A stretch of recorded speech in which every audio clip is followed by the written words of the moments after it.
Welcome back to Five on the Floor here on the Five Reasons Sports Network. Today's floor plan, we've got a special guest. No, it's not Greg Sylvander, although you can follow him at Greg Sylvander. It's not Alex Toledo, you can follow at Tropical Blanket. And it's certainly not me, Ethan Skolnick, who you can follow at Five Reasons Sports, and Ethan J. Skolnick. It's Max Strus, who's been signed to a regular contract for the Miami Heat. Just came off a big summer league out in Las Vegas. He's actually joining us from Chicago as we speak. Max, we really appreciate you doing this with us today. Oh, thanks for having me on, man. Good to meet you guys. All right, let's start here because, we're going to get into your background. I want to get into sort of how you came to the Heat, your journey, briefly wearing a couple of uniforms that Heat fans don't like very much. So we'll touch on that a little bit. But first, finally this season, people figured out how to pronounce your name. I feel like the first 2-3 weeks that you were with the Heat, how many different variations of it did you hear? I've heard everything, man. I've heard everything my whole entire life. I mean, Strus. I mean, it's like nuts how people come up with these names.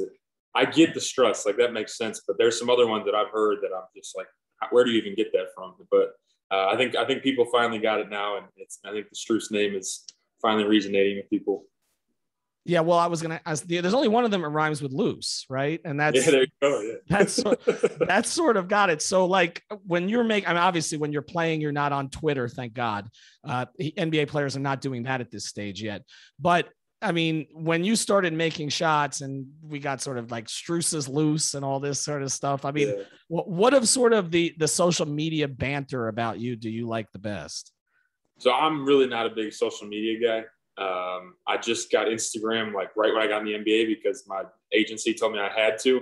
But I hate it. I don't have Twitter. I don't read any of that stuff. But I've seen the memes. I've seen my friends send me all the stuff. So it's hilarious, the stuff that they were putting out there. But the Strus is loose nickname that's been around since college, even a little bit in high school. One of my buddies, started it in high school, and then it just kind of caught on ever since. But the way social media reacts to stuff is it's obnoxious. It's awesome, though. Let's go back to the beginning. You mentioned high school. We want to do a little biography here for people who don't really know your story that well, and then I'll let these guys follow up on it. You played what, baseball and basketball growing up? Yeah. Were those the two sports? Yeah, I mean, I played everything growing up, but then freshman year I played all three, and then I broke my collarbone playing football, so I stopped after that, and then baseball and basketball all throughout the rest of high school. And it was a growth spurt essentially that pushed you towards basketball? I kind of just fell in love with it more going into my senior year. Wanted to take it more serious, but I grew a little bit. I was 6'1" as a junior in high school, and then I was 6'3" going into my senior year. Probably finished my senior year 6'4", and then grew into college as well. So definitely a late bloomer, to say the least. You're not the only late bloomer on the team. Obviously Duncan Robinson went to a Division III school that he started at, not really known for being a basketball program. Lewis College, is that where you started? Yeah. Lewis University. I apologize. Lewis University. Yeah, no, you're good. Lewis University. Are you you have to be the best player that they've ever produced, correct? There's been some good players, but I mean, I'm the only guy that's definitely made it to the NBA, I would have to imagine. But there's been, Division II basketball there's some skilled players. I mean, it's a very talented league, and there's a lot of guys that can play and hoop at that level for sure. Max, Greg Sylvander here. Thanks for joining the show. I kind of want to go back to when you were at DePaul and you're kind of, trying to position yourself to be drafted. Talk a little bit about the pre-draft process and what you took away from that, and just heading into that, the teams that were interested in you. Did you ever foresee yourself landing in Miami? And just, I'd love to hear from your perspective what that entire process felt like. Yeah. My process was a lot different than a lot of the guys that I've talked to. I had, I think, 17 workouts lined up, scheduled to go. But I got hurt actually on the fifth one. I went, I think it was Atlanta, Boston, Brooklyn. One more I'm missing. But then I went to Phoenix, and I actually, I partially tore my plantar fascia in Phoenix at the workout. So that put a halt to everything. I was done for 2 weeks. And I mean, that was the span of the workouts. So I only did 4. And obviously you only need to be good at one of them. So I killed my Boston workout, played really well in that. And, I kind of had a good feeling about them. But as far as Miami, I met with them at the G League Combine with Adam Simon and had a good conversation with him. But other than that, I didn't really hear much from him. So no, I didn't hear anything from them. And then, it was kind of Boston all along. I kind of had a good feeling about it. And I thought they were going to draft me in the late second round, but ended up not. But got still a two-way on draft night, which was unbelievable. And then, just anything I can get in the NBA was awesome at that point. So Max, coming in undrafted, obviously a lot of guys talk about having a chip on the shoulder. The Heat are known for, kind of mining these guys, to say. And I think like you came in with the Bulls and the Celtics, you had your tenure with them. Obviously you've been with the Heat much longer at this point than you have with both of those other teams. But what are some of the differences you've noticed between how the Heat do things and what you saw from the Bulls and Celtics, just your experience? Yeah, it's totally different. And the Heat pride themselves on it. And, when you're not with the Heat, you're like, all right, like what's this actually about? But once you get into the organization and into the culture, and it's unbelievable. And you dive right in, and it's perfect for a guy like me. And, I think they really understand and know who to recruit and the type of players they want in their system.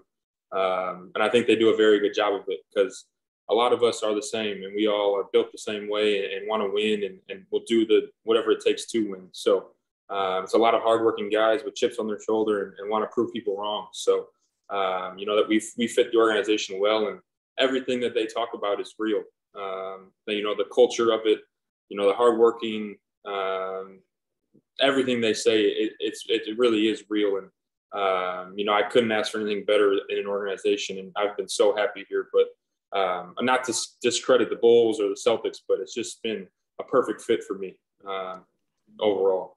You don't have to discredit them. Heat fans will, so it's okay. We're not going to make you do that, Max. But you mentioned Adam Simon, and obviously Adam has had a big role in finding players for the Heat and has done a really good job over the past few years.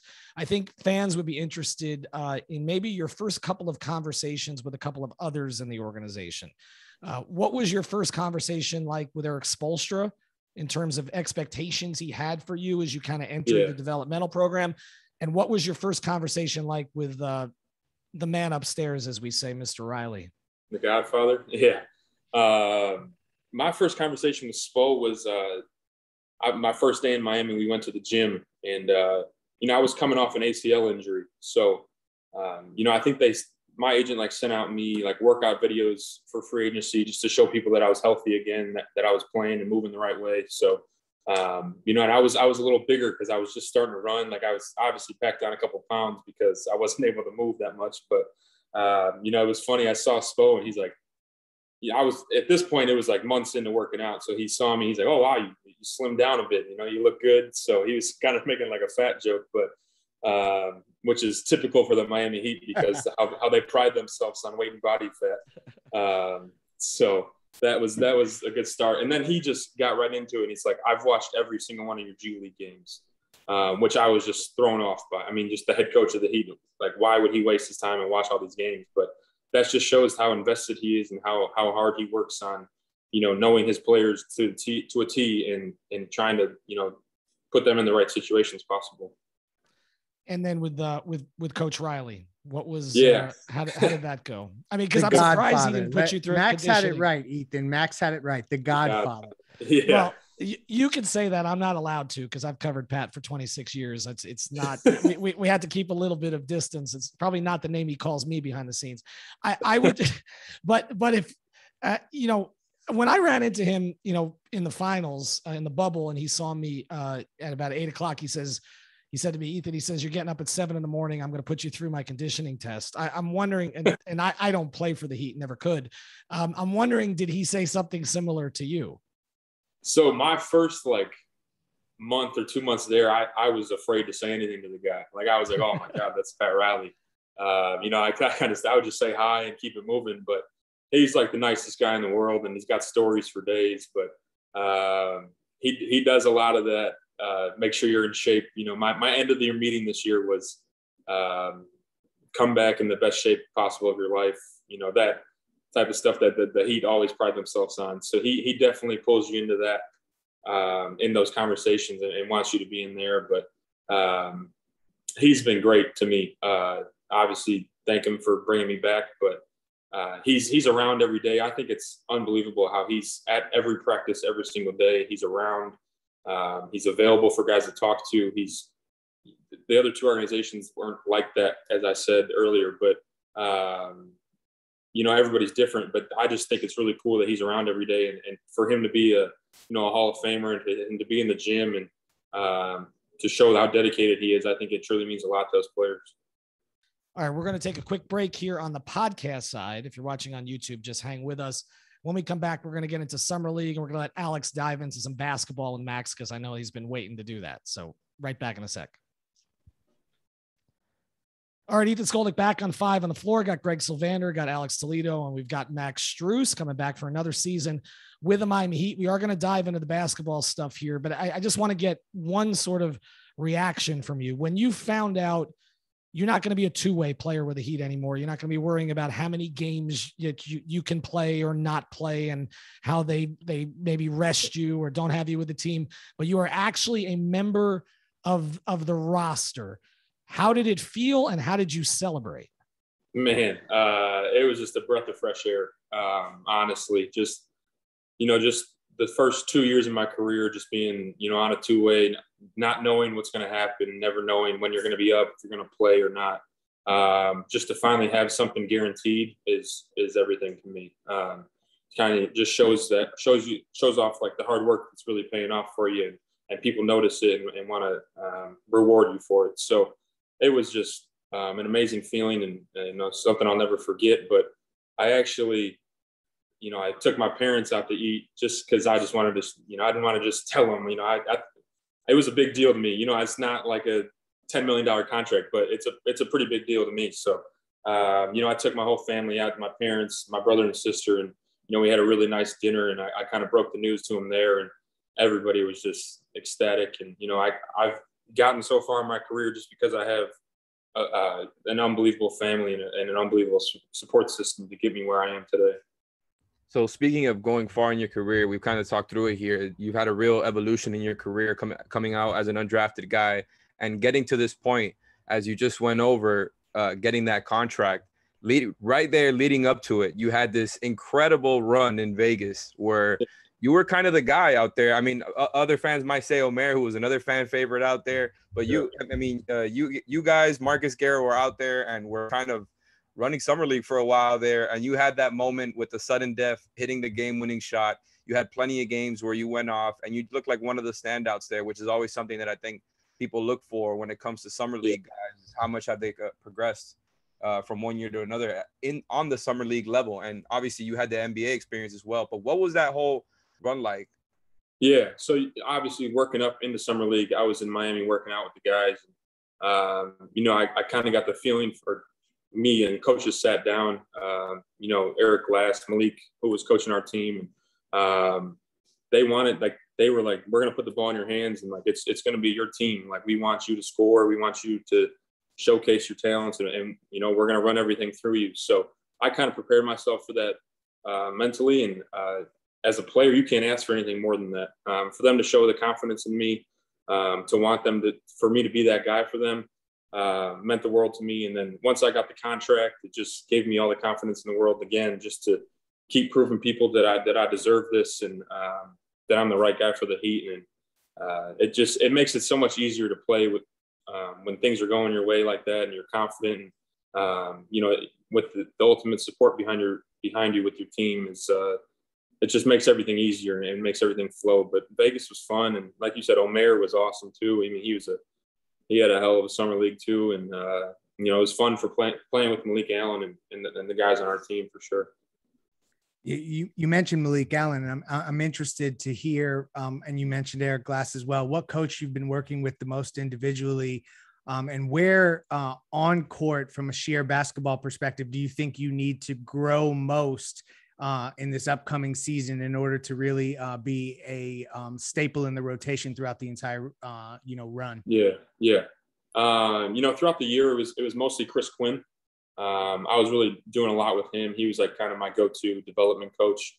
But this summer I've been working with everybody. You know, Anthony Carter's been around, Eric Glass, who was my guy. He's been helping me out a ton. He was like my guy in summer league who I kind of went to, and we watched film together, you know, corrected everything that we needed to.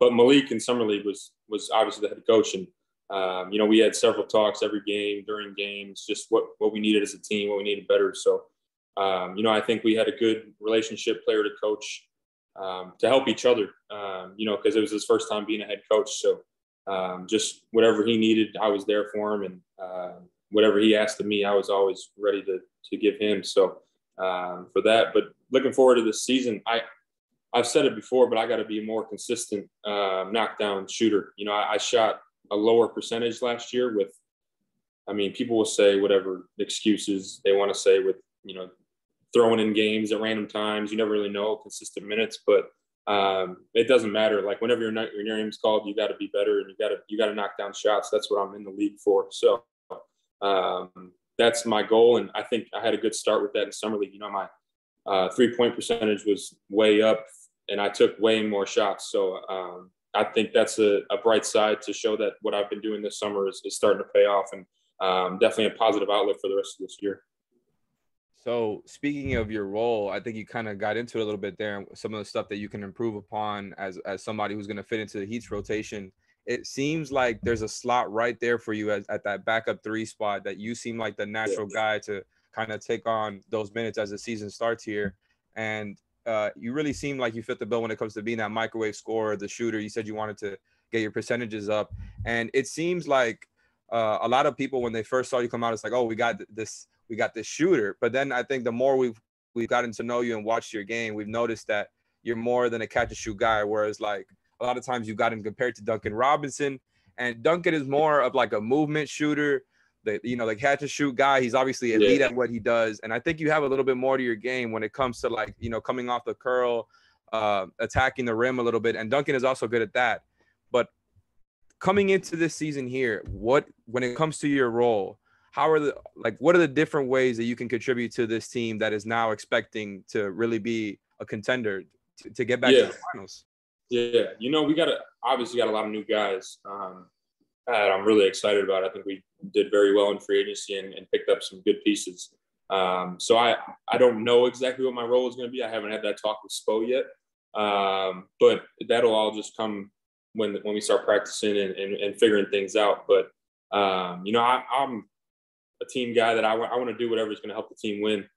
You know, we got Tyler coming off I don't even know, maybe coming off the bench, but you still got Tyler Harrell, who's one of the most talented players in the league. I mean, the kid's unbelievable for how young he is too. And, you know, if I come in with him, you know, he's going to have the ball in his hands a lot. So playing off him, we're looking to get more comfortable playing with him or Kyle Lowry, whoever it is. Whatever the team needs me to do, be that guy to come in and fill Duncan's role. Like you said, I don't think I'm just a shooter. I think I can do a lot more than that. But if that's what the team's going to need me to do, then that's what I'll do. And obviously on the defensive end is what we're going to pride ourselves on this year, because you could tell that's what we really went after this summer. So obviously you got to be more reliable on that end and really be a focal point for me personally to really lock in on the defensive end. Max, I want to ask you a couple of questions related to that, because you mentioned it. You know, it's got to be a well-rounded game, you know, particularly if you're going to fit into a 9-man rotation on a contending team. But 2 things on that. One, I think I was surprised not knowing your game about 2 things that I saw last year, and I'm wondering if people are still surprised about it when they talk to you, or if you're surprised that they're still surprised. One is the athleticism. A couple of the, I mean, let's just be honest, a couple of the dunks last year. And then the other thing that surprised me a little, just knowing Eric Spoelstra teams from covering him since he's been a head coach in 2008, was that from the very beginning, I remember him putting you on very difficult defensive assignments, which I didn't remember him doing with a lot of, say, at the time, we just thought, okay, here's this 2-way guy who's out there. And, you know, Eric's got him playing against some of the elite perimeter players in the league from the jump. I'm just curious about both of those things. First thing, do you ever get tired of the fact that people are sort of surprised by your athleticism at all? I mean, I'm just used to it at this point. I think it's like, you like look at it It's like Pat Connaughton, like those guys, like Joe Harris. Like it's like he could shoot, and then he's got, it's like the sneaky white guy bounce. It's like he's sneaky athletic. But if you like look at my highlights, like I have multiple dunks on people and have shown that I could jump. So I think it's still surprising, yes, that people don't know, but I'm sure the more and more they see me, they're gonna understand it. So that's always going to be the case. But yeah, Spo, I mean, he showed confidence in me from the first first practice this year. I think I gained their trust throughout the season and throughout all the practices that we had, just by my work ethic, and showed how much I cared and want to win. So I think he understood my mental side of it, how I wanted to help, and he wanted to challenge me and put me in those situations. So I think I took that head on and was happy that he put me in the games in those situations. Max, toughest assignment he gave you early? Like, which was the one you're like, okay, this is a welcome to the NBA moment?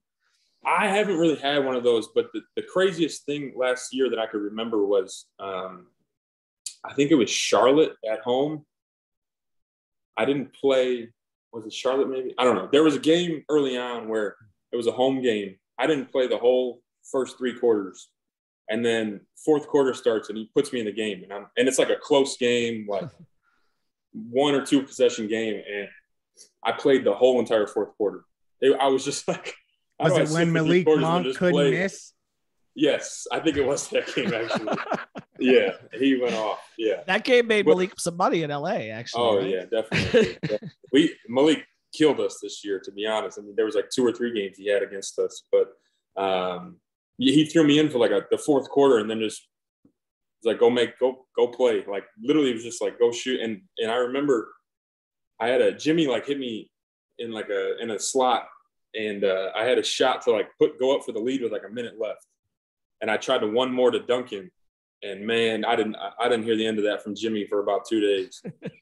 He was like, when I pass you the ball, you shoot the, ball. Like he went off on me for a while. So, which also helped me mentally too, because it just showed that how much he had trusted me to shoot in a crucial game like that with the game on the line. So, he's also a great teammate and helped me out a lot this year. Right. I'm not going to let you off the hook with Jimmy. We're going to get to more Jimmy and rapid fire. I've been saving one for you on that one. If you're on the podcast side, a word from one of our sponsors. If you're on YouTube, just hang out with us for a second. All right, Ethan Skolnick back on 5 on the floor. Got Greg Sylvander, got Alex Toledo, and we've had the pleasure of talking to Max Strus for the past 20 minutes. Going to close with him here with some rapid fire. I heard during the season that you became one of Jimmy Butler's favorite teammates, but one of the reasons I heard that was actually the case was that you were very gracious to carry his stuff off the bus quite a bit. Were you actually the designated bag carrier for Jimmy Butler as a rookie? I was not.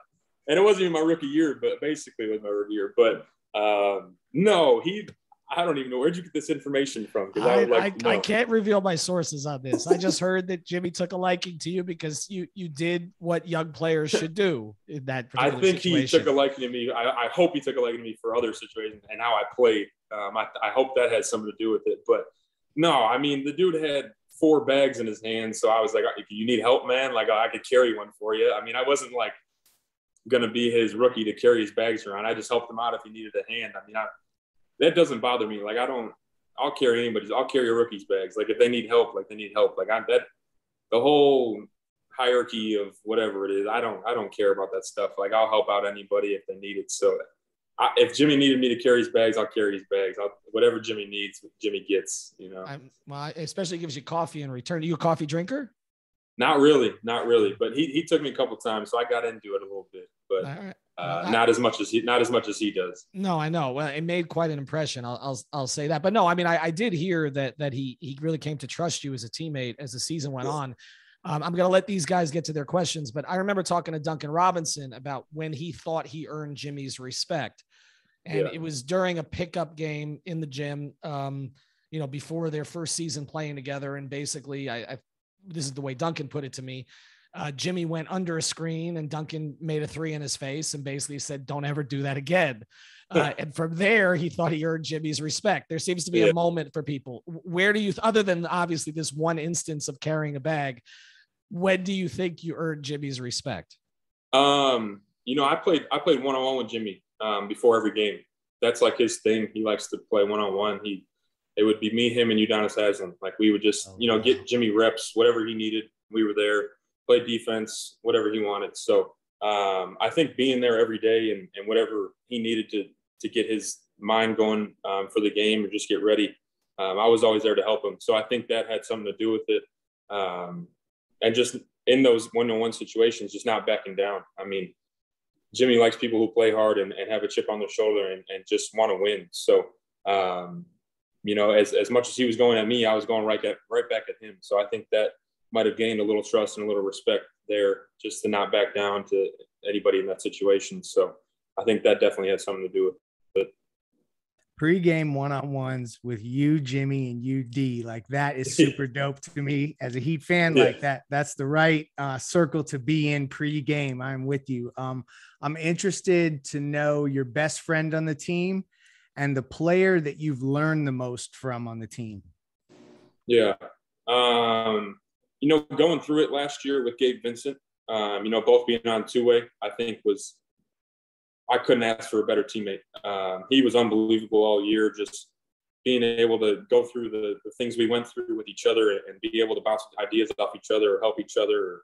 We both played a decent amount. So whenever we weren't playing, it was, playing one-on-one, just trying to stay in game shape. So he's an unbelievable professional and, we're the same age, been through a lot of the same stuff. So he was awesome to me last year. And another guy was Duncan. Obviously we've had a same story and a lot of the same path to get to where we are.